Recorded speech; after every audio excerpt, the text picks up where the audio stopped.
Kāds ir jūsu viedoklis par portālu PT.com?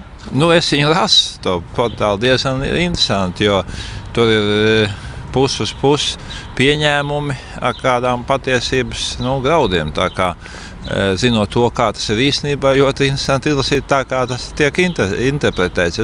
Es uzskatu, ka šis portāls būtu ļoti noderīgs kā pētnieciskas žurnālistikas portāls. Pirmais galīgi bez aizspriedumiem vai bez politiskām simpātijām. Viņš ir vienkārši interesanti lasāmvielas, gribētu teikt tā. Es neskatos viņu. Neskatos. Vispār ļoti maz skatos televīziju. Tas ir tā kā vairāk portāls internetā, vai tos arī jūs nav? Nē, es ļoti maz vēl. Redziet, es esmu milzīgs lasītājs, jo šodien atnāk jaunākais ekonomists, es jau izlasīšu.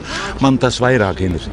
Kad ir tieši informācija, kas pasniegta bezskaitlīgi, tā ir ļoti interesanta un dod pamata pārdomam, bet kad informācijas mazāk un ir vairāk portāla veidotāja emocijas, tas tiešām dod pamatot šaubas objektivitāte.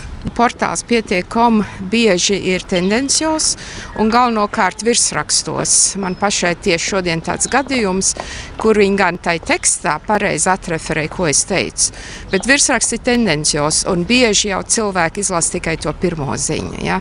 Tā kā man liekas, ka tas nav profesionāli. Jebkura aktivitāte no žurnālistu puses ir atbalstām mūsu valstī. Priekš manis tā ir interesanta lasāmviela, un es viņu šodien no rīta izlasīju. Informācija ir objektīva un informācija nav politiski angažēta. Es esmu manījis tādus materiālus, kurus atklāti sakot, politiķiem par sevi negribētos redzēt, bet tāpat laikā sacīst, ka bieži vien tie materiāli tādi, kas būtu cilvēkiem jāzina, taču kā jau šādiem portāliem reizēm ir raksturīgi, viņi balansē uz tādas dzeltenības robežas un reizēm tā robeža starp baumu izplatīšanu un starp nevēlamas informācijas izplatīšanu pārtrūkst.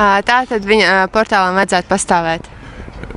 Neapšaubām vajadzētu pastāvēt. Man liekas, ka nekas, ka viņš ir.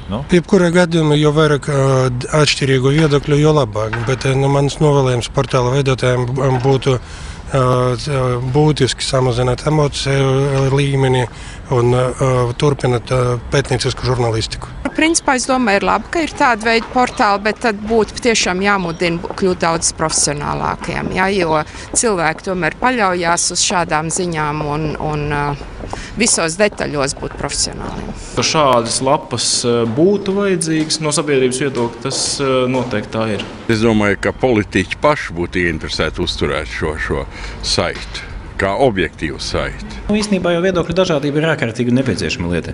Un tas, ka kāds portāls arī no citas skatu punkta paņem dažādus jautājumus, tikai labi. Tā kā karoga viņam rokā, lai turpina un lai strādā. Jā, man šķiet, ka viņiem ir jābūt.